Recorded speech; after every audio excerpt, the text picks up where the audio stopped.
विवेक, तुला कळत कसं नाही रे? अरे मी तुला काय बोलू? तुझ्या खिशात ती जी चिठ्ठी सापडली ना, ती मी नाही ठेवली. रोहनला विचारलास? तू परवा होतस ना त्याच्यासोबत? विचारत होतो मग तू की माझ्या खिशात चिठ्ठी सापडली, ती कोण ठेवली? तू डायरेक्ट माझ्यावर आरोप करतोस, माझ्यावर. शेट, कान बिल्ली दिस काय. हे बघ, बहिणीला काय समजायचं ते मी समजून सांगतो, ठीक आहे? पण तुझी जी फालतूची नाटकं आहेत ना बाहेरची, ते बंद करा बघा. अरे यार, अरे आम्ही तुमचे शुभचिंतक आहोत. वेड्या, निघ आता त्या कंडिशनमधून. आता ती वेळ राहिली नाही आहे. We are not in college. Be a professional यार.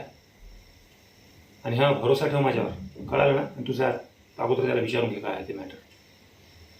असं करू नको राजा, असं करू नको. तुझी चिंता वाटते मला. I hope you understand. ठीक आहे, येतो मी.